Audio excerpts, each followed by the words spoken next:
এখন সংসদে বক্তব্য পেশ করিবেন মাননীয় সংসদ সদস্য খুরশেদ আলম রানা। আপনার সময় 1.5 মিনিট।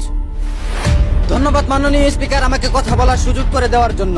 মাননীয় স্পিকার, সাধারণ মানুষের পিঠ আজ দেয়ালে ঠেকে গেছে। চাল ডাল তেল থেকে শুরু করে প্রতিটি নিত্যপণ্যের দাম আজ আকাশচুম্বী।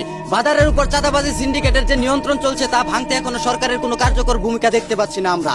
নিম্নবিত্ত ও মধ্যবিত্ত পরিবারগুলো ঠিকমতো 3 বেলা ভাত খেতে পারছে না। মাননীয় স্পিকার, আমি বর্তমান সরকারের কাছে অনুরোধ করব, বাজার মনিটরিং ব্যবস্থাকে লোক দেখানো না করে চাঁদাবাজি ও সিন্ডিকেট করা ব্যবসায়ীদের জন্য আইনের আওতায় আনা হয়। আমি আরো বলতে চাই মাননীয় স্পিকার, আমাদের উচ্চ শিক্ষিত যুব সমাজ কর্মসংস্থানের অভাবে আজ হতাশ।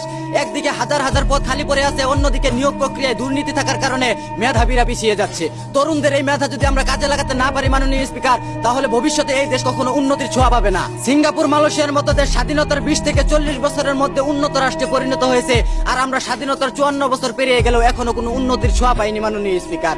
চীন যেখানে 80 বছর পর কি হবে তা নিয়ে চিন্তা করে, আর আমরা 71-এর চেতনা দিয়ে দেশ চালানোর চেষ্টা করছি মাননীয় স্পিকার। মাননীয় স্পিকার, নেপালে গণ অভ্যুত্থানের পর তারা পেয়েছে আত্মসম্মান ও দুর্নীতিমুক্ত রাষ্ট্র, আর আমরা 24-এর গণ অভ্যুত্থানের পর পেয়েছি মন্ত্রীর চেয়ার বদল, সমালোচনা ও নিন্দা, একই সীমান্ত একই হত্যা, আগের মতোই লাশ ফেরতের অপেক্ষা।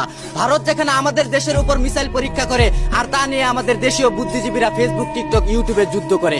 যে জাতির চিন্তা ভাবনা এত নিম্নমানের, সে জাতির উন্নতির আশা করাটাও এক ধরনের বোকামি।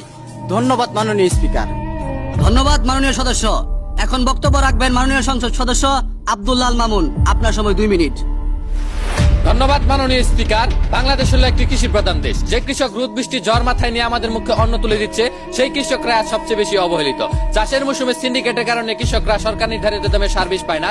কালোবাজারে চড়া দামে সার বীজ কিনতে গিয়ে কৃষকরা ঋণগ্রস্ত। মাননীয় স্পিকার, কৃষকরা মাথার ঘাম পায়ে ফেলে ফসল ফলায়, অথচ ধান বিক্রি করতে গেলে কত তালবাহানা দেখতে হয়। কাঠা প্রতি 1600 টাকা খরচ করে ধান বিক্রি করতে হয় 700 থেকে 800 টাকা মন, যেখানে সরকার নির্ধারিত মূল্য করে দিয়েছে 1400 টাকা করে। মাননীয় স্পিকার, বড় বড় শিল্পপতিরা হাজার হাজার কোটি টাকা ঋণ খেলাপি হলেও তাদের কিছু হয় না, অথচ কয়েক হাজার টাকা কৃষি ঋণের জন্য কৃষকদের নামে মামলা হয়, তাদের কোমরে দড়ি বেঁধে জেল হাজতে নেওয়া হয়। এটা অত্যন্ত লজ্জাজনক মাননীয় স্পিকার।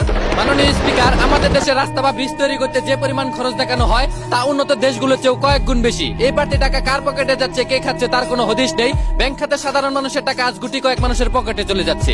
বিদেশে টাকা পাচার করাটা এখন ডাল ভাতে পরিণত হয়েছে। আমরা যদি এই টাকা পাচারকারীদের ধরতে না পারি মাননীয় স্পিকার, তাহলে আমাদের আউলিয়া দেশ যে কোনো সময় দেউলিয়া হয়ে যেতে পারে। মাননীয় স্পিকার, জন্ম নিবন্ধন থেকে শুরু করে সরকারি হাসপাতালে চিকিৎসা, সব জায়গায় টাকা ছাড়া ফাইল নড়ে না। সাধারণ মানুষ আজ সিস্টেমের কাছে জিম্মি। মাননীয় স্পিকার, আমরা যদি এই দুর্নীতির লাগাম টেনে ধরতে না পারি, কৃষকদের রক্ষা করতে না পারি, তাহলে ইতিহাসের কাঠগড়ায় আমাদের জবাবদিহি করতে হবে।